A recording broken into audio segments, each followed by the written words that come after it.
Hello, my name is Leroy Blevins. Welcome to Mysteries and Histories. In this episode here, what I want to do is I want to talk about JFK assassination, and what I want to do is I want to say, what is everybody looking for? Okay, as everybody knows, I try to be outspoken as much as I can and try to be polite about it and everything else like that. When it comes to JFK assassination or any other research I've done.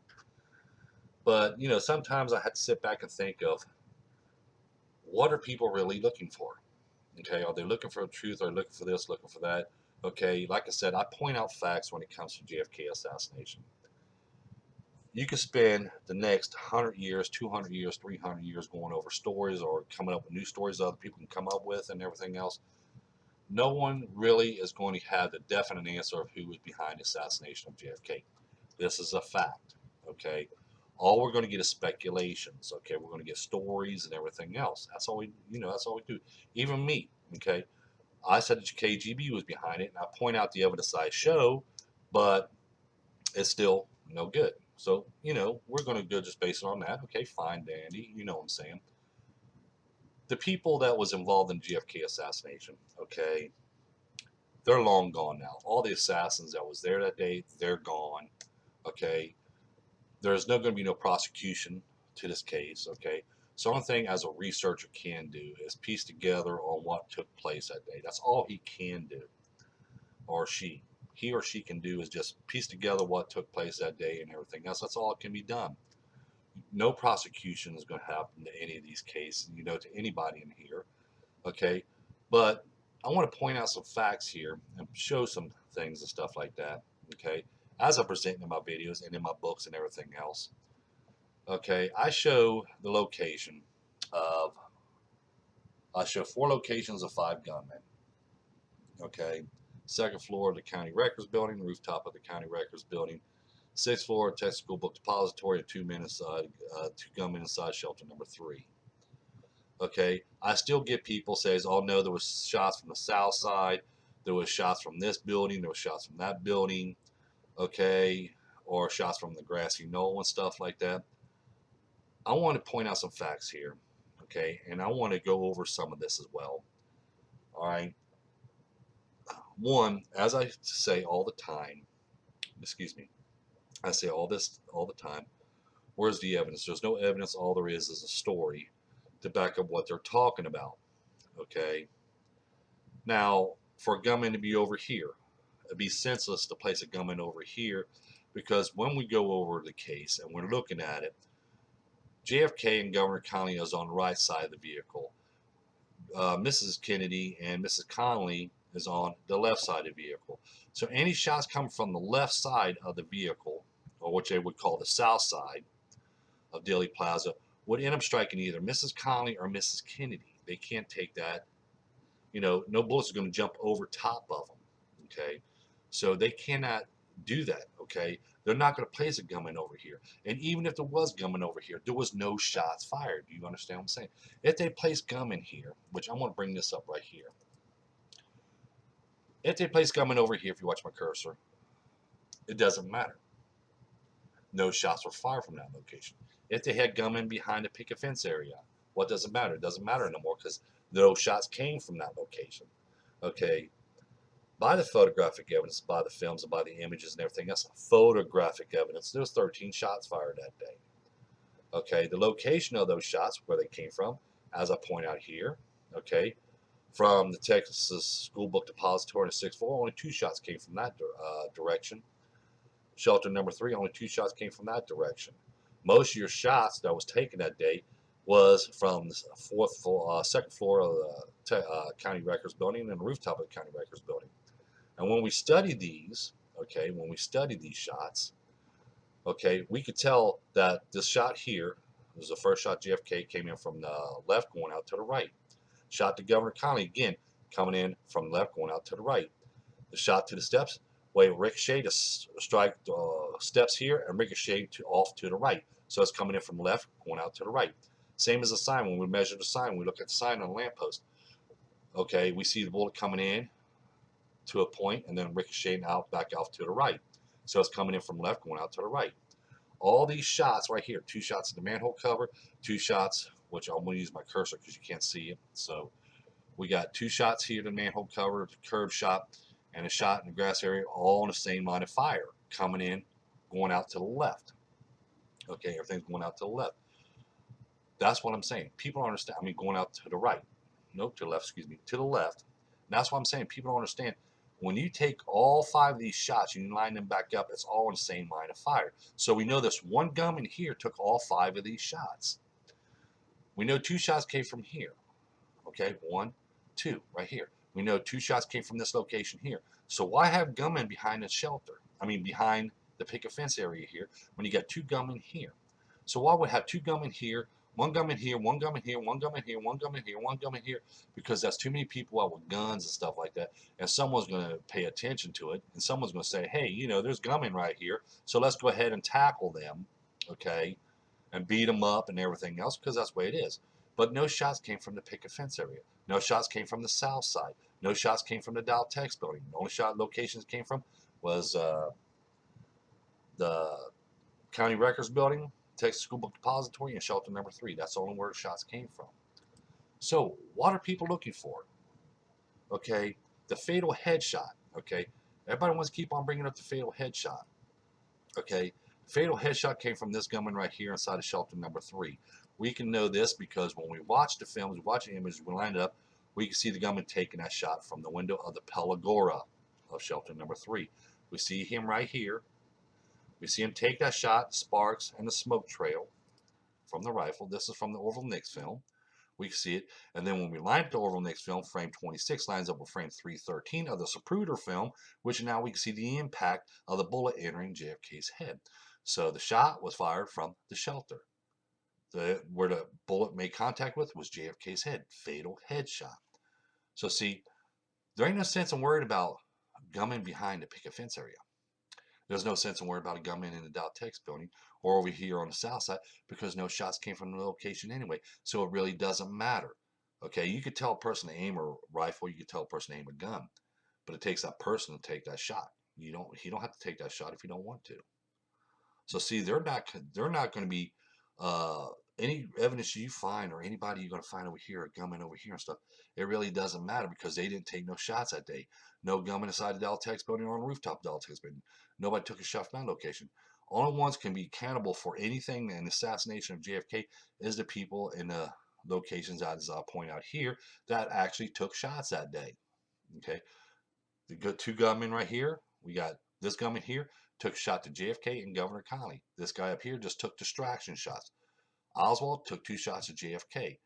In the shelter number 3, 1 shot to JFK, 1 shot to Governor Connally. So this guy and this guy here can be accountable for Governor Connally being shot. This guy here, Oswald, and the guy that took the fatal headshot from shelter number 3 can be accountable for shots at JFK. The gunman on the rooftop of the county records building ain't accountable for just for the shots, distraction shots. So he basically didn't hit nobody, so he didn't shoot nobody or anything else. So what can he be accountable for? Just distraction shots, that's all. As I point out, we already know the location of the gunman. We know the time frames of the shots. Okay, rooftop and time frames in between the shots and stuff. We know the distance of the shots of the gunmen when they took their shots and stuff. We know the distance. We see a bullet, another bullet, okay, lying in the grass right here. And we know 2 shots happened to the manhole cover, as you see right here, with photographic evidence and everything else. Okay, your conspiracy is proven. Other gunmen there, other gunmen taking shots, proven. Okay, location of the gunman, proven. The gunman that took these shots, proven. So you see what I'm saying? When we look at these images, okay, we got the shots here, shots here, shots here, shots here. Everything's proven, time frames, like I said. So what the biggest question is, what is people looking for? We know this is the shots to the manhole cover. We know that. We know where that shots came from.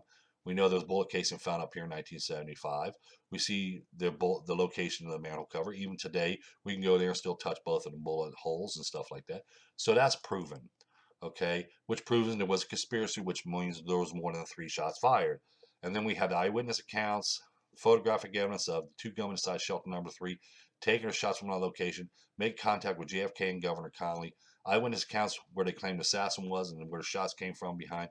We can see in the films and images of these shots being taken from this location by the angles of them shots and stuff like that. Wherever location you're at, it's going to look like it's come from behind a picket fence, but it's not. It's actually come from shelter number 3. So see, we have the answers and stuff. And like I said, again, what are people looking for? I made a video before this one about a guy who wants to make videos and stuff and point out this and point out that. Okay, I had researchers contact me, other people contact me and stuff and want me to put this in my research, put that in my research. Just like I had a guy from um, what's it called? Infowars. Infowars contacted me one time. It says give him a call, and he gave me his phone number, and I gave him a call. And he says, I'm impressed with the research you've done. When you found a gunman on a rooftop of the county records building, I believe that 100%. And this and that, this and that. But he says the fatal headshot actually came from the south side of the knoll. Okay, I can't believe you research on that. Well, hey, wait a minute. You can't believe. So he says, well, if you can figure out a way, I can help you out in your research and stuff like that, and probably get you some book sales and everything else. If you could work in that south side shot, I cannot work it in. Okay, this is why a lot of researchers get upset with me, because they want me to put this in my research, not my research. There's no evidence to show.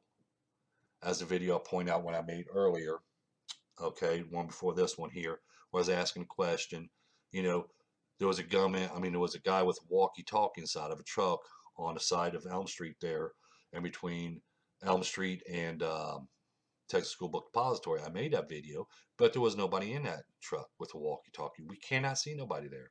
So see, how can I present or work in somebody's research or present evidence or anything like that they want me to, and when there's nothing to show for it? Like I say, in my research, if it's can't be seen and if there ain't nothing to back it up or anything else like that, I'm not going to present it. I present the evidence I have here is because this is what can be seen and what's actually can be backed up as well. Everything that I've found matches a story that fits with everybody else's eyewitness accounts and everything else. Everything is fitting.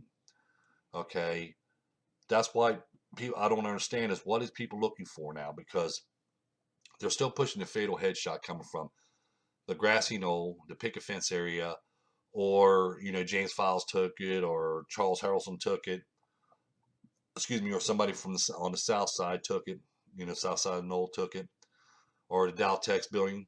They're still trying to figure out where that one headshot came from.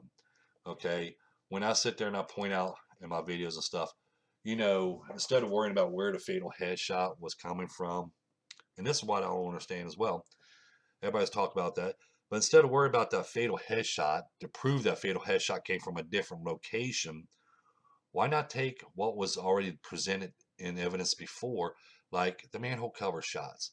Okay, the manhole cover shows there was more shots taken that day. Okay, it shows it was more shots taken that day. So they was counting on 3 shots. They was counting on the magic bullet shot, fatal headshot, and a shot to the curb, right? So if they could find any kind of evidence to show there was another shot fired, proves the case of a conspiracy, right? The manhole cover. Hey, both bullet holes can still be filled. You can go over there and touch them and prod them and everything else today. In 1975, a worker on a rooftop at a county records building found a bullet casing on the rooftop when he was working there. The Zapruder film shows a gunman in that location, same location where a bullet casing was found, coming down, taking aim on a rifle and shooting and firing. Other photographs was taken of police officers, Secret Service agents, and people looking over the 2 shots to the manhole cover there. There was a bullet retrieved by the manhole cover there. Okay, there was eyewitnesses claim 2 shots hit there. Some of them claim only 1 shot. Some of them claim 2 shots struck that manhole cover. So if all this was there, there's your evidence, but no one's never brought it out. And that's what gets me bothered. It's like, hey, they want to prove that there was a conspiracy. They want to prove, the only way you can prove conspiracy is by showing another shot, right? They're too busy worried about trying to work on a fatal headshot that they was overlooking every bit of this information. It's like, well, here's proof that shows there was a conspiracy, because this was proof that shows there was more shots just to the manhole cover. But they're always worried about that fatal headshot. That fatal headshot, when you start looking for a location, That's like I point out in my research. Okay, how I found a gunman inside of shelter number 3. I had to look for a location. Okay, I studied the film, study images, looking at the location of the picket fence, finding no evidence. So when I started making my maps and I started going over the Orville Nix film, I find a shot coming from behind Mr. Spruder. So I looked at that frame. That was frame 40. That was the second shot that was taken from shelter, and that was a shot to Governor Conley. I zoomed in to make sure there was a shot fired there, and I was like, okay, now I have a location. Okay, I have a location of a shot being fired there, and I'll start backtracking. I see the shot here occurred right here. I seen this shot, and I was like, okay, well now I have a location. I got the shelter I'm going to look at. So I'm going to look at other images. I'm going to look over other films and stuff and study this location. That's how I knew about the Mormon photo. When I looked at the Mormon photo, I knew where the location is of the gunman. So when I looked at the shelter, we can actually see both gunmen there. Then when I was looking at the Darnell film and the Bronson film stuff, I concentrated on that one location because I seen the location now. I had the location I want to look at, and that's how I found all this evidence. Okay, it's not like you look at something that's like me. If it was me as doing researcher, well, they said this is a bullet hole. Okay, we're not going to look at this one here. We're going to look at this one here. They said this is a bullet hole. So let me find. So we have a location now to look at. We have a location to look for. So a researcher is going to sit there and go, okay, well, they said there's a bullet hole right here. Well, let's see. Where is there any evidence to show that was a bullet hole? I go to Zapruder film. I find a shot taken there. Okay, that's what a researcher is supposed to do. Okay, which I go into Zapruder film. Okay, well, I see a shot and a bullet ricocheting upward. Okay, and then I sit there and say, well, we got these images here of police officers, Secret Service agents, people looking over this manhole cover. Hey, wait a minute, there's a bullet lying in the grass here that a Secret Service agent's coming down to pick up and retrieve. Okay, they take a picture, an image of this location, as I point out, a location of this manhole cover here. So this has to be a shot. So when we start piecing all this together, okay, now we can see that this location here is a bullet hole. Okay, there's a shot here. Okay. We know this by a fact because we see these images of Secret Service agent stuff taken that day and everything else and retrieving a bullet right here. And then when we go studying the Zapruder film, we see the bullet ricocheting, bullet striking and ricocheting upward. So, okay, now we know this is a bullet hole here. We know we have the evidence right here, which is the images and showing the bullet stuff. But then I'm going to backtrack and say, well, in 1975, a guy found a bullet casing, and we're going to eliminate the gunman's reflection now for a moment. Okay, we're going to eliminate that one for a minute. And in 1975, a workman working on a rooftop of the county records building found a bullet casing on the rooftop. And then when we go ahead and line that back up, well, that lines right back up there. Okay, that lines back up there. And then we're going to say, well, we got all this information here, all this evidence here. So let me go ahead and bring this up right here. All right, we got all that information here, so we know a bullet struck the manhole cover. We have the evidence because we can show this. Now they can come here and feel this, that this is a bullet hole. And it lies right back up to the rooftop of the county records building. But wait a minute, let's go ahead and take the map out. There's a curve shot where James Tagg was standing at. And there's a bullet hole right here in the manhole cover. And we're only going to talk about one shot right here. And that leads right back to here. So that proves there was another shot. And that proves that Oswald didn't take this shot. Oswald, the gunman on this rooftop had to take a shot because this is where the bullet cases are found. This is where a shot has been found. And here's another shot right here, and it's on the same line of fire. So see, it all starts lining up. Every time you find more evidence, and lines up and lines up. And that's how we get tons of evidence. That's how I got this kind of evidence here. I pinpointed location to look for. Once I found that location I was looking for, then looking at other images and films and everything else, looking at that location, that's how I found all this information. That's how I found all this evidence. And when it comes to manhole cover, okay, the story states there was a shot taken there. Okay, researchers could have said, well, there's our magic bullet right there. All we had to do is look at this evidence here. We looked at this evidence here. We're not going to talk about Spruder film for a minute. We're going to eliminate that. Bullet casing found here, bullet hole here, and all these people and a bullet being retrieved right here. There's your smoking gun. It's always been in front of people's eyes. That's why I said, what are people looking for? What are they going to get out of it? What are they trying to find? What are they going to get out of it now? Okay, a researcher, all we can do is trying to figure out what happened that day and explain what happened that day. Other than that, we can't do nothing about the case itself. The case is basically closed to the government and to a lot of other people. People ain't worried about it. I've actually 3 weeks ago when I was at the flea market, I seen a World War II veteran, and this is the truth, and it kind of like whoa, um, no, I was Korean, Vietnam veteran, and I said, he was looking at my book. He says, "What's this about?" I said, JFK assassination. He says, "Who's JFK?"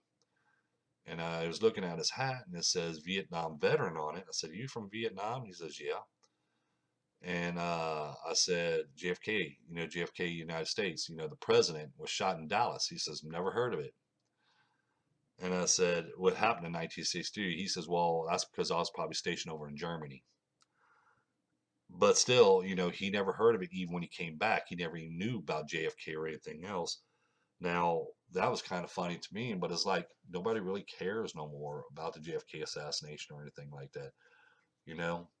And that's what I find strange about it. And that's why I sit there and look at people and all these researchers and I keep on coming up with a question of what are they looking for? Because the evidence has always been in front of the public's eye for years. Just like that bullet hole to that manhole cover, people's walking over it every day. They're walking, thousands of people walking over it every day.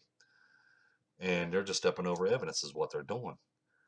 But like I said, what are they looking for? What they expect to get out of it? Okay, in the JFK assassination, what does people really expect to get out of it anymore? Okay, you ain't gonna get nothing from it. Okay, all the thing the researcher can do anymore is piece of all the information they have, put it together, explain what took place that day. Don't try to figure out who was behind or nothing because it doesn't matter no more. Everybody, all these gunmen here, guarantee you, we know Oswald is no, he was assassinated and killed.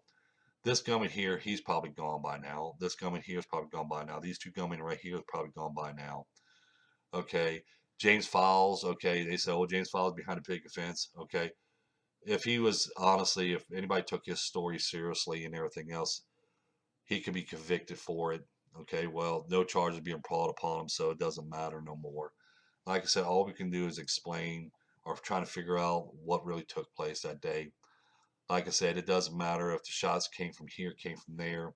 As a researcher, we got to look at it. There's nothing that nobody can do about it anyway today, even though it's 55 years ago. So we have to look at this. And that's what always makes me wonder what are they looking for? Because they're not looking for the evidence. They're not looking for the truth. It can't be because you see how much evidence I presented and I found over the years. Okay, I already know what happened that day. I could go in detail on what took place that day, but it really doesn't matter. I can go in a distance. I can show you time frames and everything. But people's just too busy and saying, "Oh no, there's more to this. There's more to that. There's this gunman here, this gunman here." One thing I can say is present the evidence. Present the evidence. If there was a gunman on the south side, present the evidence. Show us. If there was a gunman actually behind a picket fence, don't tell us a story. Just show us. Okay. People are tired of just the story. Okay. That's why when I took on this case, I went ahead and decided to make you know, videos on it instead of writing books.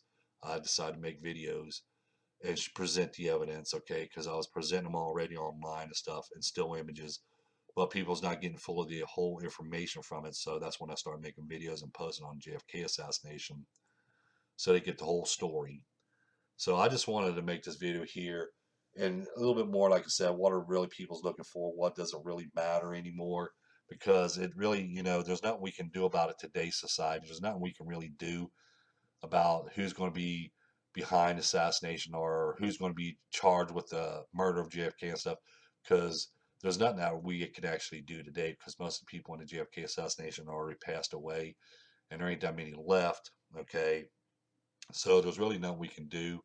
Only thing a researcher can do is present the evidence, and that's all you can do. And they trying to come up, trying to figure out, piecing everything together and coming up with the story, the proper story, and explain what really took place that day. As you see in my research, I go into details because I go in order of each one of the shot stuff because I'm presented as we see in the films and images.